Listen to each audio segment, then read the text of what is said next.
తెలంగాణ మంత్రివర్గ విస్తరణ మళ్లీ మొదటికి వచ్చింది. దాదాపు కొలిక్కి వచ్చిందనుకుంటున్న సమయంలో ఢిల్లీ వేదికగా ఊహించని పరిణామాలైతే చోటు చేసుకుంటున్నటువంటి పరిస్థితి కనిపిస్తా ఉంది. ఇదే విషయానికి సంబంధించి మరింత సమాచారాన్ని మా తెలంగాణ బ్యూరో ఇన్ఛార్జ్ నవీన్ అందిస్తారు. నవీన్, పూర్తి డీటెయిల్స్ ఏంటి? తెలంగాణ మంత్రివర్గ విస్తరణ అంటే ఇంకా అయిపోయింది, ఖరారైంది, ఒక కొలిక్కి వచ్చింది అనుకుంటున్న సమయంలో మళ్లీ మొదటికి వస్తా ఉంది. తమ తమ విజ్ఞప్తులతో చాలా మంది కూడా ఢిల్లీ అధిష్టానం దగ్గరికి వెళ్తున్న పరిస్థితులు. పూర్తి డీటెయిల్స్ ఏంటి?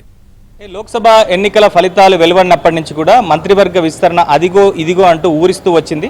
సో దీనికి సంబంధించి అనేక మార్లు చర్చలు సంప్రదింపులు కూడా జరిగాయి. ముఖ్యమంత్రి రేవంత్ రెడ్డి కేవలం మంత్రివర్గ విస్తరణ విషయంలోనే దాదాపుగా 4-5 సార్లు పార్టీ పెద్దలను కలిశారు. సో సామాజిక సమీకరణాలు అలానే జిల్లాల వారీగా క్యాబినెట్లో బెర్తులకు సంబంధించినటువంటి చర్చలు చాలా జోరుగా సాగాయి.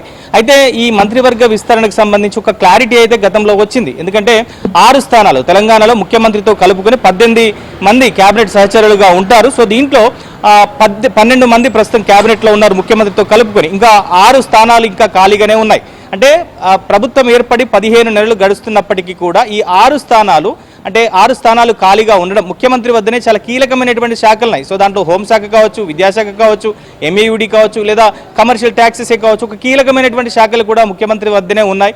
ఇక ఇప్పటి వరకు ఎన్నికలు అంటే అసెంబ్లీ ఎన్నికల తర్వాత లోక్సభ ఎన్నికల తర్వాత ఎమ్మెల్సీ ఎన్నికలు, సో వరుసగా ఎన్నికలన్నీ జరిగినటువంటి నేపథ్యంలో పూర్తిగా ఇటు పాలన కొంత పక్కన పెట్టి పూర్తిగా రాజకీయాలకే పరిమితమైనటువంటి ముఖ్యమంత్రి రేవంత్ రెడ్డి కాంగ్రెస్ పార్టీ ఇక పూర్తి స్థాయిలో పాలన మీద పట్టు బిగించాలనేటువంటి ఉద్దేశంతో ఉన్నారు. సో దానిలో భాగంగానే క్యాబినెట్ విస్తరణను వీలైనంత తొందరగా చేపట్టాలని చెప్పేసి ముఖ్యమంత్రి రేవంత్ రెడ్డి అధిష్టానం పెద్దలను కలిశారు.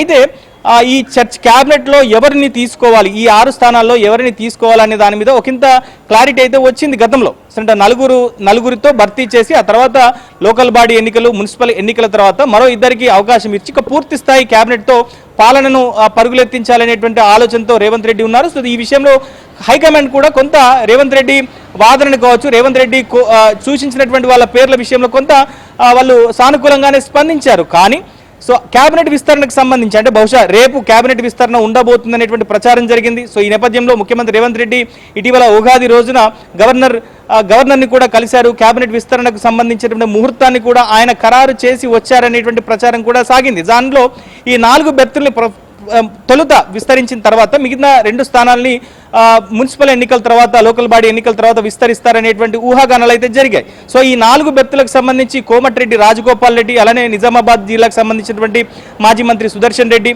వాకిటి శ్రీహరి ముదిరాజ్, అలానే గడ్డం వివేక్, ఈ 4 పేర్లు అయితే జోరుగా చర్చల్లో అయితే ఉన్నాయి. అయితే ఈ విస్తరణ జాప్యం అవుతున్న కొద్దీ కాంగ్రెస్ పార్టీకి సంబంధించినటువంటి సీనియర్లు, అలానే జూనియర్లు, అలానే సామాజిక వర్గాల వారికి వీళ్ళంతా కూడా ఢిల్లీకి వెళ్ళారు. సో ఢిల్లీకి వెళ్ళి అధిష్టానం పెద్దలను కూడా కలిశారు. దాంట్లో ప్రధానంగా కనుక చూస్తే హైదరాబాద్కు సంబంధించినటువంటి హైదరాబాద్, రంగారెడ్డి జిల్లాలకు సంబంధించినటువంటి నేతలు పెద్ద ఎత్తున హైకమాండ్ విజ్ఞప్తి చేస్తున్నారు. ఎందుకంటే మొత్తం ఓవరాల్గా తెలంగాణలో కనుక చూస్తే 3.5 లక్షల ఓటర్లలో దాదాపుగా 42% పైగా గ్రేటర్ హైదరాబాద్ అలానే రంగారెడ్డి జిల్లాలకు సంబంధించినటువంటి నేతలు ఉంటారు. అంటే ఇక్కడి నుంచే ఓట్లు ఉంటాయి.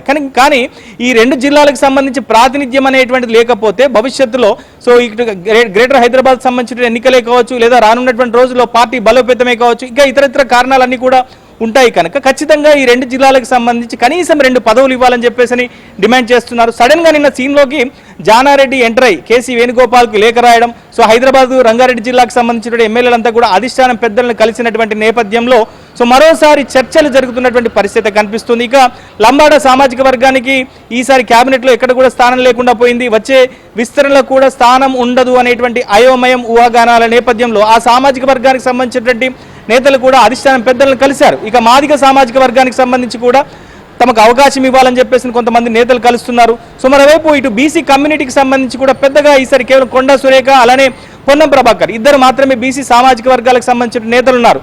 సో తమకు కూడా అవకాశం ఇవ్వాల్సిందిగా మున్నూరు కాపు సామాజిక వర్గానికి సంబంధించిన నేతలంతా కూడా అధిష్టానం పెద్దల్ని కలుస్తున్నటువంటి పరిస్థితి కనిపిస్తుంది. ఇక కోమటిరెడ్డి రాజగోపాల్ రెడ్డి విషయంలో కూడా అధిష్టానం ముఖ్యంగా హైకమాండ్లో తీవ్రంగా చర్చ జరిగినట్టుగా తెలుస్తుంది. ఎందుకంటే ఇప్పటికే కోమటిరెడ్డి వెంకటరెడ్డి నిజామాబాద్ జిల్లాకు సంబంధించి మంత్రిగా ఉన్నారు.